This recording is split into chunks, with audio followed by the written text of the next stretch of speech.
you, Heidi, for that introduction. Yeah, my name is Lucian Rodriguez, and I worked with Steph Fisher and Leo Azizi this summer at the Tanana River test site.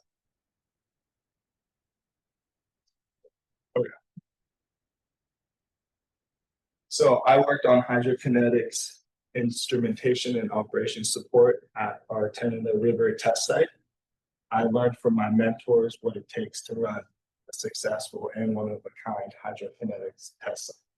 I worked alongside the Pacific Marine Energy Center, PMEC, Blade Runner Energy professionals from other universities and the College of Fisheries and Ocean Sciences here at our university. I was an active member of PMEC and I worked every day to help them with their projects and create some of my own.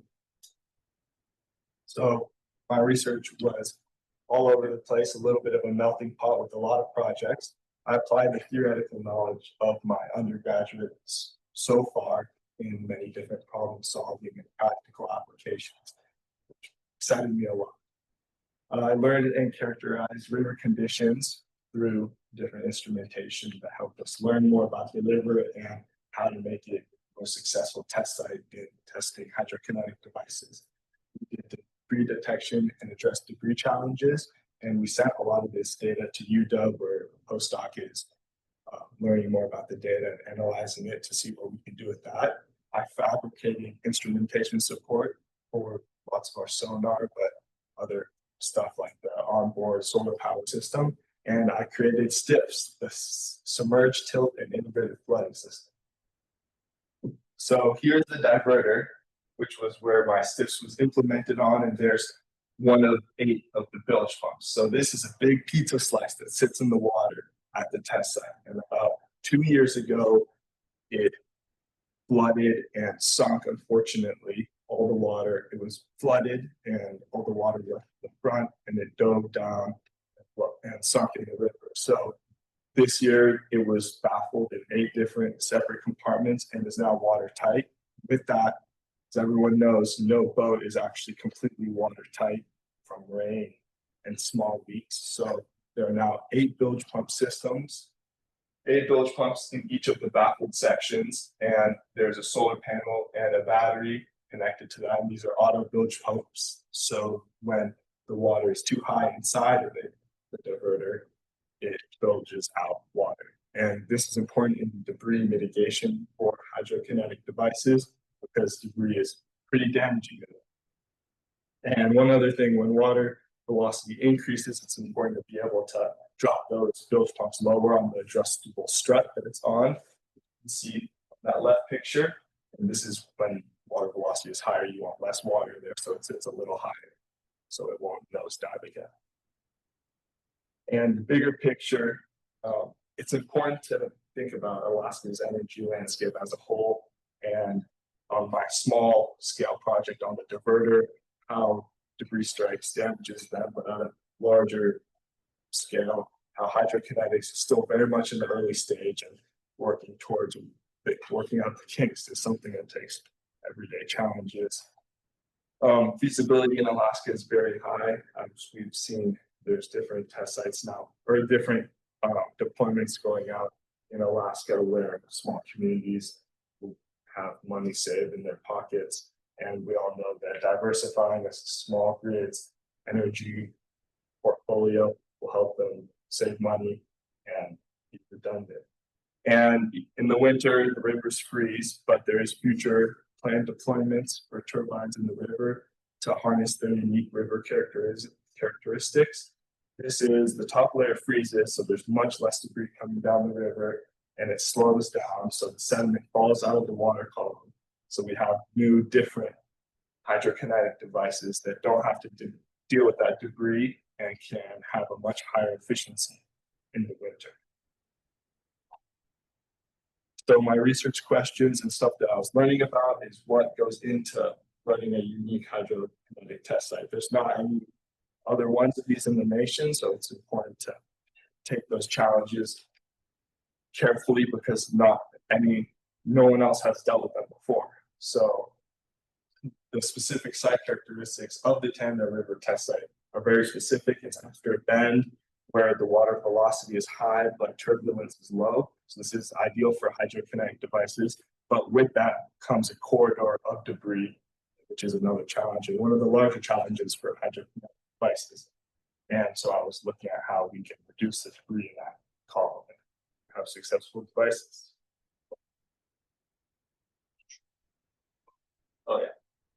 So the site characterization and research that I was working on was using the Gemini and Blue View imaging sonar that helped us detect debris coming down the river, and we sent some of that data off. We used the Trimble Global Navigation Satellite System, acoustic Doppler current profilers, and a lot of trial and error, different projects, some of which I haven't touched on. But when you know something's not working well and you observe that, then you go through all of the list of creative solutions and trial and error things. I also did some scaling and modeling for the river bed and the banks around it so that you can understand more what the test site looks like and where the hydrokinetic devices sit. Up to our right is the USGS water level chart, and below is the NOAA water level chart. And here is the prediction based on current and future weather on the height of the river. And this impacted my work a lot because you get to the river sometimes and it'd be super high. Mean that a lot of debris is coming down, water velocity is high, and debris is shooting down the river. So you'd have to be a lot more careful in instrumentation you're putting out. And when it's low, a lot of your equipment can become beached on the bank, which was a challenge to get your everyday work done when your stuff is stuck. Some of the lessons learned that this is a challenging environment. Working in the field all the time means that your stuff is split between the test site and the lab, and so you're always looking for that one screwdriver that you left somewhere. But that was something to work through and to learn that you have to have all your bases covered. There's a lot of moving parts in collaboration with different private companies, other universities, and other college departments. So the collaboration and working on a test site like that has complications. Also the social license, we were working with the Native Council there to have the permits to be able to operate. So there's a lot that goes into having a functional test site that hasn't been done before. And taking risks, making mistakes, and adapting is a big part of my learning process, and asking questions helped with that because I was able to learn more about hydrokinetics, which I barely knew about before this internship. In conclusion, designing and implementing STIFs was something I was super excited about because it was my own project that I was able to implement. And although it's not perfect and there's a lot of room for improvement, now I'm able to see that. And in the coming weeks of testing, a long duration testing that starts next week for Blade Runner's hydrokinetic device, which is down there, it'll be deployed and hopefully we'll see its efficiency works. Working with my mentors and learning about hydrokinetic test site operations was interesting. It's a big melting pot of a bunch of different challenges, so it was super exciting to learn about them. And this research is exciting because it couples fisheries work with engineering, with ocean work, and it's ever changing and evolving, and we know so much about how to help these small communities. And the harder parts of this research was definitely balancing all the exciting projects during the week, and then of course the pilot cars and the Parks Highway, some of you guys know about, burnt a lot of time. But the car rides were also a super fun place to run through all of our ideas and what we needed to get done. I was thrilled to be working outdoors with my hands on different challenges every day, and this is something that I've learned that I need to have in whatever future career I go into because it challenges me in a way that I find really exciting. And yeah, I'm super excited to be working on something impactful and that can hopefully be deployed and impact people's lives very shortly. Thank you so much.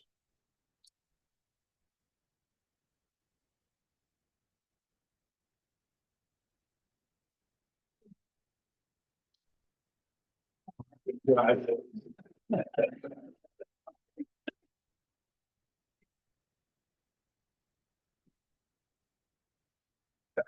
how many screwdrivers? a lot. Not only that, but stuff would break often. That's just, I guess, the reality of working out there. What was your favorite part of working? My favorite part was definitely every day having a new challenge, coming up with a solution while also working on different projects. Yeah. What was it like working with a company that was developing a turbine that can be used in a remote community? Yeah, so working with Blade Runner Energies, I got along with they have 3 employees and 2 of them flew up here and they were super excited about their work. So working with people that are really excited makes you excited and they're very knowledgeable. So I learned a lot about why that picture showed you their turbine and how all their designs led them to that one. It was super interesting.